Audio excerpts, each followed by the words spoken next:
Hello, and welcome to Setting the Standard, the podcast about wireless radio standards creation from the Wireless Innovation Forum.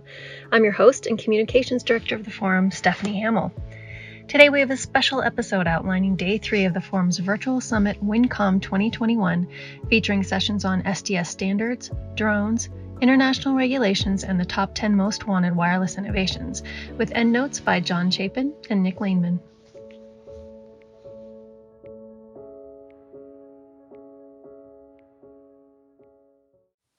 All right, today I'm with John Glossner, CEO of Optimum Semiconductor Technologies and President and Chair of the Wireless Innovation Forum. Hi, John.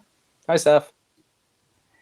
All right, so today we are talking about your third day presentation for WINNComm, and that is on 2nd of December at 6 a.m., really early Pacific, and 9 a.m. Eastern time. And it's Wireless World of Drones and Beyond. So this is our first ever virtual parallel session. So that makes it exciting in itself. It's that special. And so can you give us an overview of what we're going to hear in this session? Sure. So I've been fortunate to be chairing the Drone Special Interest Group for the last about year inside of the forum. And we've had 2 work products that we've recently been able to publish. We're going to talk about those, but we've been working on a whole bunch of other topics as well. So we have a presentation coming up on using drones to evaluate RF measurements, another one on spectrum sharing within the 5 gigahertz band, which has been proposed for beyond visual line of sight drone navigation, and a general presentation on wireless drone networking as well. Of the 2 work products that just got released, one of them is on open source software for the drone ecosystem. And pretty remarkably, you can build completely functional working systems from all the way down from the top of the networking level, all the way down to the control of the drones using open source software. So we wrote a report that talks about that, things like flight management and traffic management and remote ID, autopilots, simulation of these systems. So we'll go over some of the software that's used, open source software that's used in those systems. The other large work product that came out of the group was one on looking at spectrum and remote management, detection and localization of interference and compliance from regulators. So in this report, we spoke with all sorts of different regulators, researchers, industry companies that are working in this field. And then we make some observations. We talk about how you can simulate within that system and find sources of interference and some of the tools that are used for that. And then we provide some use cases and make some conclusions about using drones for RF interference detection and localization. So those 2 work products will be discussed in greater detail, and then of the variety of the other topics to round out a whole session on drones. Great. Okay, and you mentioned the open source software use, and that's pretty exciting. What else do you think makes the topic of drones so exciting to so many people? Well, drones are really starting to be commercialized, and we're starting to see, deliveries of drones authorized. Right now, they still need a pilot in control for the most part, unless you can get a special waiver. But some of the techniques that are emerging, the use of AI, the use of automatic mapping, and these kind of techniques, especially for beyond visual line of sight, where there can't be, a pilot physically watching it.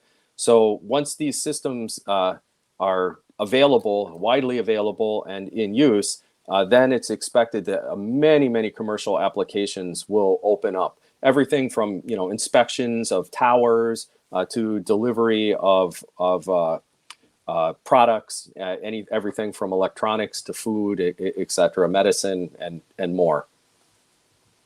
Yeah, that's pretty cool. All right, well that's cool. And so what who do you think would get the most out of coming to this session? So there's kind of maybe 2 sets of interested parties in this. One of which is people who just want to learn about the world of wireless drone networking. What is it? What's the ecosystem look like? What are these things used for? And the other is a little more specialized, because we tend to focus quite a bit on spectrum issues. We did produce the report on the entire ecosystem, But we've looked at sharing in 5 gigahertz bands for drones to communicate with each other. We've looked at how long, for example, should some area of spectrum be reserved for a drone flight, and can it be shared with others? And then just generally how these are networked together and safely and securely put together. So if you're interested specifically in the RF aspects of drone networking, there'll be some deep dives in that area. But also, if you're just wondering what is going on with drones in general, there will also be some introductory material and projects discussed that will get you started in the world of drones. That's great. So from the beginner on up. Fantastic. All right. Well, thanks, John, and I will talk to you soon. Thanks, Steph.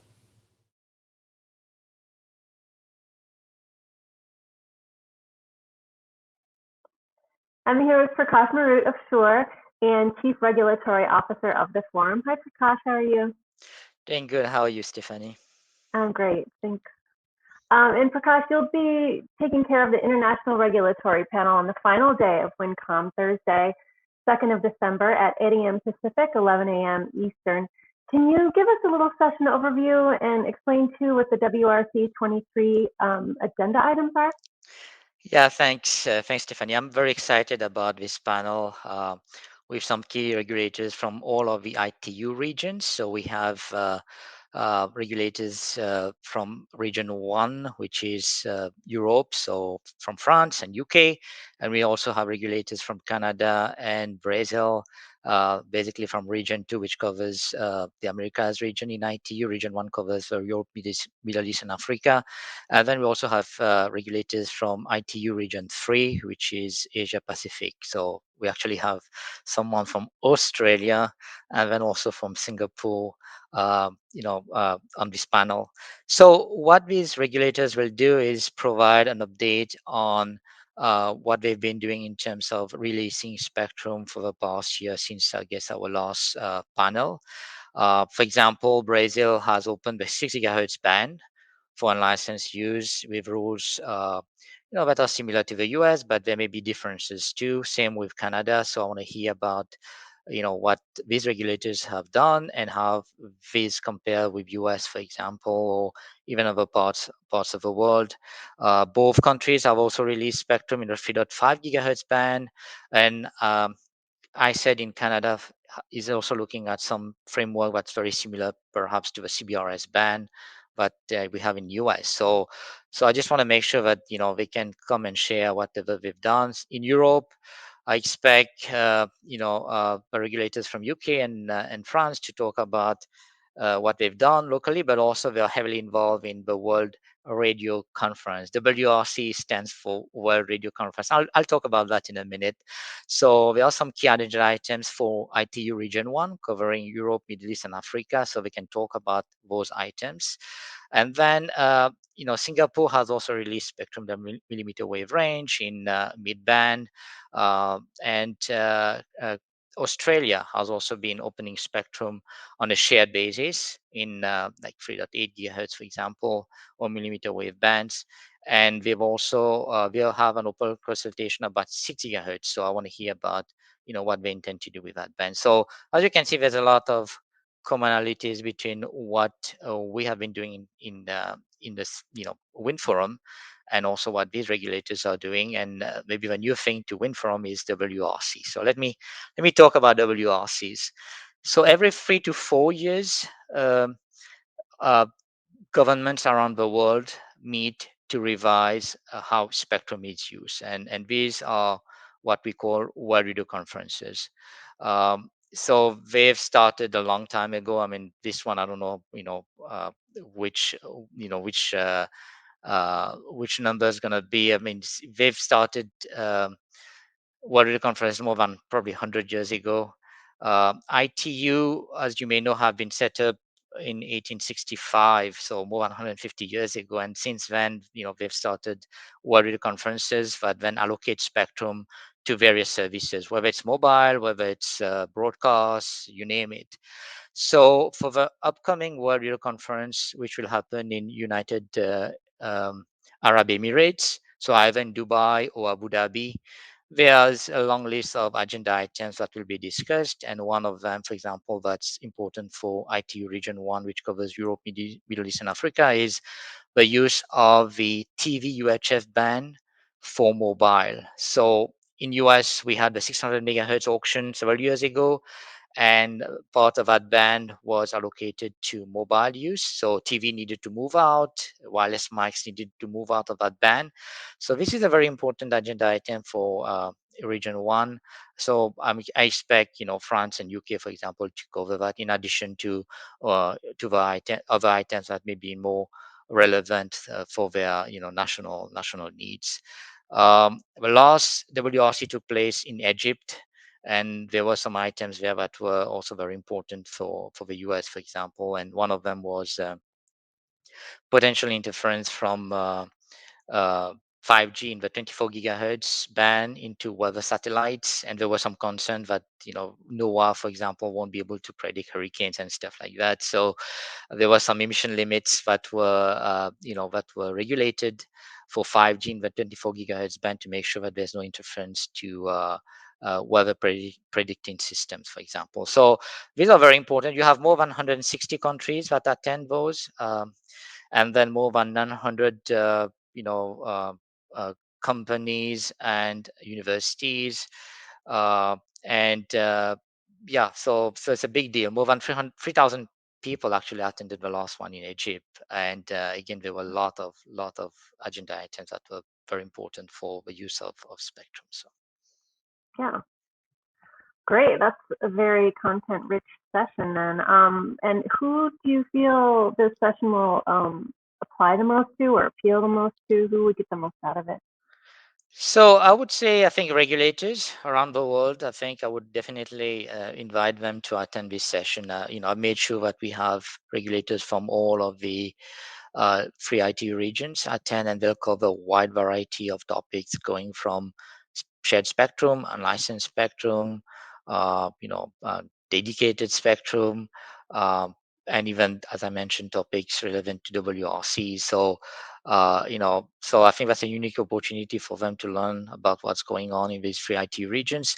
And I think also industry members, because obviously spectrum is important to the wireless industry, so they need to know what are the opportunities available in terms of new spectrum, maybe for new business.